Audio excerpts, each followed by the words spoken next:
Safura जारगर, doctor कफील के जैसे 17 activist के बाद में अब JNU ex student, well known political activist, social activist Umar Khalid को कल दिल्ली पुलिस का स्पेशल सेल ने अरेस्ट किया।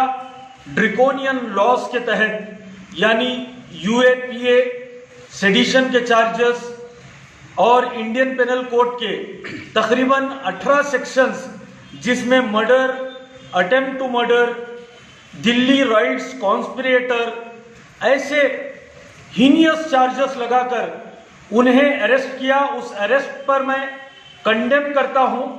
वो इसलिए कि FIR में ये लिखा गया कि उमर खालिद को इसलिए अरेस्ट किया गया कि उन्होंने डोनाल्ड ट्रंप की इंडिया की विजिट के मौके पर WPI के एक प्लेटफॉर्म से उन्होंने कहा कि हम डोनाल्ड ट्रंप के आने पर प्रोटेस्ट करेंगे।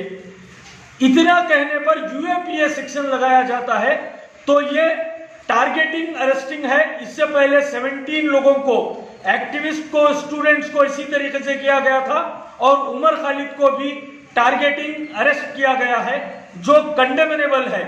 जबकि अरेस्ट करना चाहिए दिल्ली के एक्चुअल राइट्स को बढ़ावा देने वाले कपिल मिश्रा, जो दिल्ली के DCP के सामने खड़े होकर इंस्टिगेट करता है पब्लिक के सामने कि हम अब अगर तुम नहीं रोकेंगे तो हम रोकेंगे। उसके बाद में अनुराग ठाकुर, जो देश की जनता के सामने ओपनली स्टेटमेंट देते हैं कि गोली मारो सालों को। प्रवेश कुमार ओपनली इंस्टिगेट करने वाले स्टेटमेंट्स देते हैं, इनके ऊपर सिंगल FIR नहीं होता। जो उमर खालिद, जिसने अपने कई एक स्पीचेस में कहा कि हम हिंसा का जवाब हिंसा से नहीं देंगे, नफरत का जवाब नफरत से नहीं देंगे, हम नफरत का जवाब प्यार से देंगे। अगर पुलिस हम पर डंडा उठाएंगी तो अपने हाथ में हम तिरंगा पकड़ेंगे। अगर पुलिस हमें धमकाएंगी, डराएंगी तो हम कॉन्स्टिट्यूशन की बात करेंगे। पुलिस अगर जेल में डालेंगी तो हम सारे जहां से अच्छा हिंदुस्तान हमारा कहते हुए जेल में जाएंगे। हम मोहब्बत से उनका आंसर देंगे। ऐसे स्टेटमेंट्स देने वालों को गिरफ्तार किया गया, अरेस्ट किया गया, वो भी इतने ड्रिकोनियन लॉस के तहत, जिसकी 6 महीने तक बेल नहीं मिलती। कसूर क्या है उमर खालिद का? क्या कसूर है? क्या एविडेंसेस है कपिल मिश्रा के, अनुराग ठाकुर के, प्रवेश कुमार के और गुज्जर के, गोपाल के, जो ओपन फायर करते हैं शाहीन बाग में जाकर? गुज्जर ओपन फायर करता है और पेट्रोल बम शाहीन बाग में डालता है। उनको 2-3 दिन में बेल हो जाती है, जीवनैल केस बनाकर 2-3 दिन में बेल हो जाती है। आज तक अनुराग ठाकुर, कपिल मिश्रा और प्रवेश कुमार के ऊपर FIR तक नहीं होता। और उमर खालिद जैसे कॉन्स्टिट्यूशनल प्रोटेक्टर्स को, डेमोक्रेसी को स्ट्रेंथन करने वाले को आप UAPA में डालते हैं। तो हम गुलबर्गा से उमर खालिद के अरेस्ट पर कंडेम करते हैं। ये इलीगल, इलेजिटिमेट अरेस्ट है, कंडेमेनेबल है। इसके खिलाफ हम गुलबर्गा से मूवमेंट चलाएंगे, मेल प्रोटेस्ट मूवमेंट चलाएंगे। चीफ जस्टिस ऑफ इंडिया को, सुप्रीम कोर्ट को, प्रेसिडेंट ऑफ इंडिया को, इनकी बेकसूरी पर हम मेल मूवमेंट चलाएंगे। और उसके साथ साथ हमें पूरा यकीन है, जिस तरीके से सफूरा जारगर और डॉक्टर कफील खान और दीगर लोगों को कई एक महीनों के बाद में उनको बेकसूर बनाया गया और उन्हें इंसाफ मिला, उसी तरीके से उमर खालिद को भी इंसाफ यकीनन मिलेगा। मगर justice delayed is justice denied. देर हो जाएगी तो जस्टिस डिनाई होगी।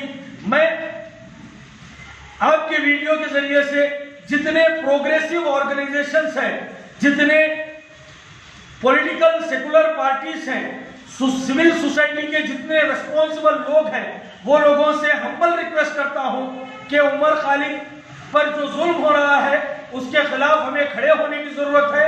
उमर खालिद के सपोर्ट में आने की जरूरत है। वरना अगर हम उमर खालिद का सपोर्ट नहीं करेंगे, ये इलीगल अरेस्ट को कंडेम नहीं करेंगे, तो फिर इस देश में डेमोक्रेसी को बचाने की बात नहीं की जाएगी, कॉन्स्टिट्यूशन ऑफ इंडिया को बचाने के लिए लोग सामने नहीं आएंगे, सेकुलरिज्म को बचाने के लिए लोग सामने नहीं आएंगे। आज ये हाई टाइम है कि हम उमर खालिद के साथ खड़े हो और सेकुलर पॉलिटिकल पार्टीज की ये रिस्पॉन्सिबिलिटी है कि वो एक स्टैंड ले उमर खालिद के इशू के ऊपर, क्योंकि सेकुलरिज्म खत्म हो रहा है। उमर खालिद का क्या कसूर है? उमर खालिद का यही कसूर है कि गवर्नमेंट ऑफ द डे के खिलाफ पब्लिक में ओपिनियन बनाए और उन्होंने एंटी कॉन्स्टिट्यूशनल लॉज के खिलाफ आवाज उठाई, एंटी पीपल लॉ के खिलाफ आवाज उठाई। यही उमर खालिद का कसूर है। उसकी वजह से आज उमर खालिद जेल में बंद है, उनके ऊपर ड्रैकोनियन लॉस लगाए गए। आज हाई टाइम है सिविल सोसाइटी के लोगों को कि हमें उठना होगा, ये जुल्म के खिलाफ बोलना होगा, वरना अगर हम नहीं बोलेंगे तो ये CAA NRC NPR के प्रोटेस्ट के कनेक्शन में ये गिरफ्तारियां अरेस्टिंग हो रही है। अगर हम इसी तरीके से खामोश तमाशाई बनकर देखेंगे तो ये अरेस्टिंग कल हमारे साथ हो सकती है, क्योंकि हमने भी CAA NRC NPR के खिलाफ गुलबर्गा में जोरों शोर से प्रोटेस्ट किया था। उमर खालिद का यही कसूर था कि CAA के खिलाफ उन्होंने एक पब्लिक में ओपिनियन को क्रिएट किया और कलेक्टिव ओपिनियन को क्रिएट किया। ये जुल्म के खिलाफ बोलना बेहद जरूरी है। आखिर में मैं सिर्फ यही कहूंगा, जमीन पे तुम अगर जुल्म लिखोगे तो आसमान पर इनकलाब लिखा जाएगा, सब याद रखा जाएगा, सब कुछ याद रखा जाएगा। उमर खालिद की रिहाई तक हमारा प्रोटेस्ट अलग अलग डिफरेंट एंगल से इसी तरीके